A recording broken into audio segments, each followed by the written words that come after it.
Halo teman-teman semua, perkenalkan nama saya Nadila Putri Mansinta dengan NIM 24021031. Saya merupakan mahasiswi program studi Administrasi Publik kelas 4A, Fakultas Ilmu Sosial dan Ilmu Politik Universitas Maluku Saleh. Video ini dibuat untuk memenuhi tugas mata kuliah Pemerintahan Aceh yang diampu oleh Bapak Ahmad Yani Efros MSI. Pada video ini, saya akan membahas bab 25 tentang Tentara Nasional Indonesia, khususnya pasal 202 dan pasal 203 yang terdapat dalam Undang-Undang Nomor 11 Tahun 2006 tentang Pemerintahan Aceh. Materi ini menjelaskan bagaimana tugas, tanggung jawab, serta kedudukan Tentara Nasional Indonesia atau TNI dalam penyelenggaraan pemerintahan di Aceh. Selain itu, pasal ini juga mengatur bagaimana proses hukum terhadap prajurit TNI yang bertugas di Aceh. Oleh karena itu, keberadaan pasal ini sangat penting untuk menjaga keamanan sekaligus menghormati kekhususan Aceh sebagai daerah yang memiliki otonomi khusus.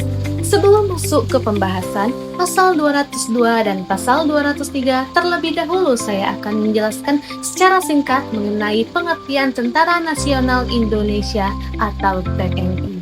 Tentara Nasional Indonesia atau yang disingkat TNI merupakan alat pertahanan negara yang bertugas menjaga kedaulatan negara, kesatuan Republik Indonesia, mempertahankan kebutuhan wilayah, serta melindungi segenap bangsa Indonesia dari berbagai ancaman, baik yang berasal dari dalam maupun dari luar negeri. TNI terdiri atas 3 matra, yaitu TNI Angkatan Laut, TNI Angkatan Darat, dan TNI Angkatan Udara, yang masing-masing memiliki tugas sesuai dengan bidangnya. Selain menjalankan fungsi pertahanan negara, TNI juga memiliki peran dalam membantu pemerintah pada kondisi tertentu, seperti penanggulangan bencana alam, membantu membangun infrastruktur, serta menjalankan tugas-tugas kemanusiaan lainnya sesuai dengan ketentuan perundang-undangan. Setelah memahami pengertian TNI secara umum, selanjutnya saya akan membahas tugas tanggung jawab TNI di Aceh sebagaimana diatur dalam pasal 202 dan pasal 203 Undang-Undang Nomor 11 Tahun 2006 tentang Pemerintahan Aceh.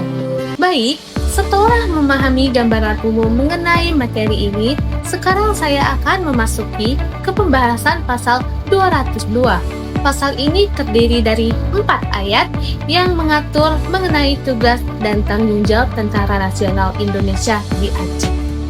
Ayat pertama dijelaskan bahwa Tentara Nasional Indonesia bertanggung jawab menyelenggarakan pertahanan negara dan tugas lain di Aceh sesuai dengan perundang-undangan. Artinya, tugas utama TNI di Aceh tetap sama seperti di seluruh wilayah Indonesia, yaitu menjaga pertahanan negara. Selain itu, TNI juga dapat melaksanakan tugas-tugas lain yang memang telah diatur dalam undang-undang. Setelah memahami isi ayat pertama, selanjutnya saya akan menjelaskan pasal 202 ayat kedua yang masih berkaitan dengan tugas TNI dalam menjaga pertahanan negara. Pada ayat kedua dijelaskan bahwa pertahanan negara yang dimaksud pada ayat pertama meliputi 1. Memelihara keutuhan negara kesatuan Republik Indonesia, 2. Melindungi wilayah negara, 3. Mempertahankan kedaulatan negara, 4. Serta melaksanakan tugas lain di Aceh sesuai dengan peraturan perundang-undangan. Makna dari ayat ini adalah bahwa TNI memiliki tanggung jawab untuk memastikan wilayah Indonesia, termasuk Aceh, tetap aman dan tidak mengalami ancaman yang dapat mengganggu keutuhan bangsa. Selain menjaga pertahanan, TNI juga dapat membantu pemerintah dalam berbagai tugas sesuai dengan peraturan yang berlaku. Selanjutnya kita masuk pada ayat yang ketiga. Pada bagian ini dijelaskan bahwa selain menjaga pertahanan negara, TNI juga memiliki tugas-tugas lain yang bersifat membantu masyarakat. Selanjutnya pada ayat ketiga dijelaskan bahwa pelaksanaan tugas lain sebagaimana dimaksud pada ayat kedua seperti 1. Penanggulangan bencana alam, kedua kedua, membangun sarana dan prasarana perhubungan, ketiga, serta tugas-tugas kemanusiaan lainnya.